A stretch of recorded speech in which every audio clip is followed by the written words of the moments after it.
Do you remember when you learned to swim?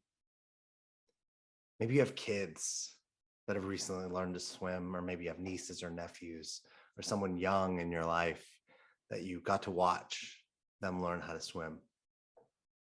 Do you remember when you first got in the water, when you saw them first get in the water? What happened? Panic, terror for most of us and most people. This fear of like, I can't, I have to prevent myself from drowning. This is the prevailing thought. When you put a child in a pool and you're going to teach them to swim, often, not always, some children have spent more time in floaties or whatever, but usually that first time in the water, terror. Even a pet, even often when you give a pet a bath the first time, there's this terror, this thought of like, I need to not drown, I need to survive. And I was thinking about this because when you start to then learn to swim, little by little, the idea of drowning completely vanishes. The first step in actually learning to swim is to trust and leave behind this idea that you're going to drown. If you hold on to the idea that I'm going to drown, you actually can't fully learn to swim or embrace swimming. You're too locked up, you're too afraid. You'll never be able to do it. Learning to swim involves trusting and letting go of this idea of drowning. And when you become capable or swimming or comfortable in the water, the idea of drowning is completely gone. It completely doesn't, I don't remember the last time I thought about or feared drowning. It's completely out of my space. Why am I talking about swimming and drowning? Because it's exactly the same as how most of us, unfortunately, are living our lives or running our businesses. If you're in a relationship and all you're thinking about is how you're going to get your heart broken or how somebody might cheat on you, the equivalent of drowning, you're never able to actually open yourself up to love and intimacy and connection. To be able to get to love and intimacy and connection, the first thing you have to do is put down these fears about getting your heart broken or being cheated on.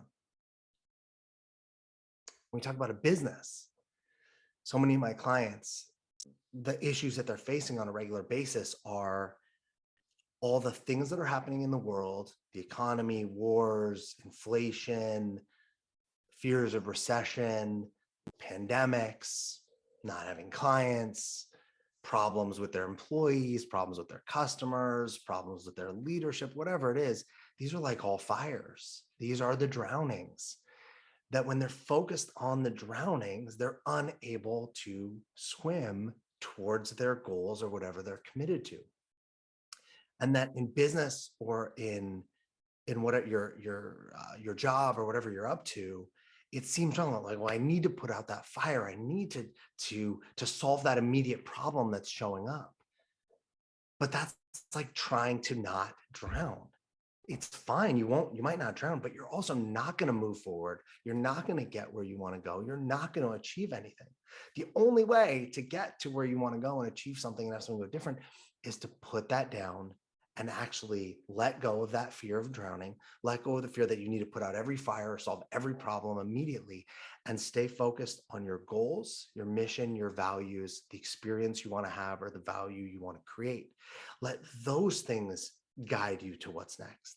That's like being in the pool and saying like, I want to get to the other side, and having that motivate you. Well, how should I swim? What type of, butterfly, backstroke, whatever. Same thing here. Well, that's where I want to go. That's my goal. That's my mission. That's my values. That's what I'm committed to. And this is now how I'm going to get there.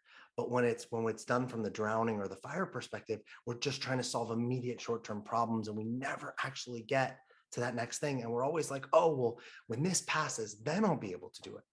But have you ever noticed it doesn't pass? There's always another thing. There's always another fire to put out. I'm using this metaphor or this word fire.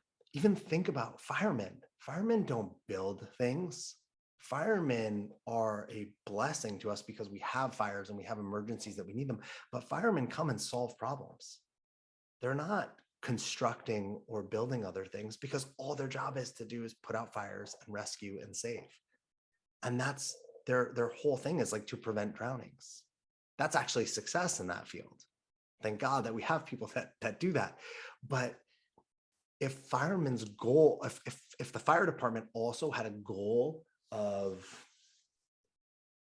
I don't know, they were also a restaurant or they had to feed people, and or maybe their goal was like to write books, they would have to at certain points say, hey, we can't take that call to take that cat out of the tree, or you're gonna have to wait for the actual paramedics because we're focused on this other thing.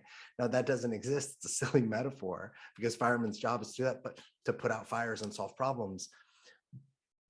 But most business owners, most entrepreneurs, most people, and even jobs that they're just simply like they get a paycheck for, whether it be hourly or salary, are firemen.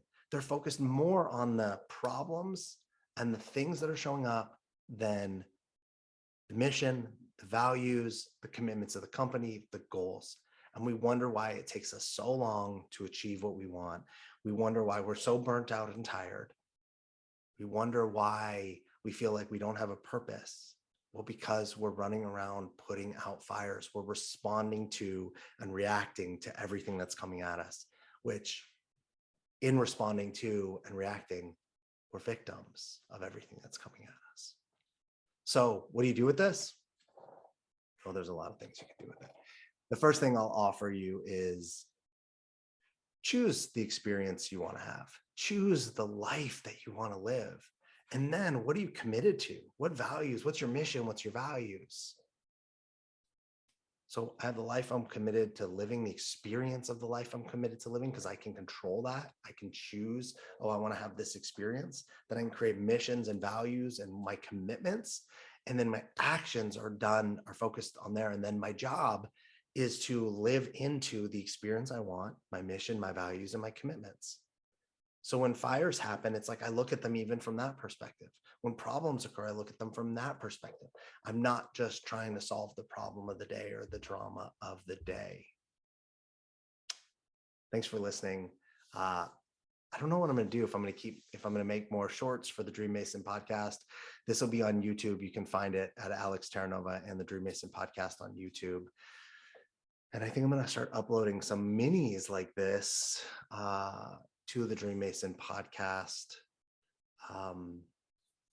on Spotify, on iTunes. And if there's something you want me to talk about, I would love to hear from you. You can email me at alex@thedreammason.com or find me on Instagram at inspirationalalex. See you later.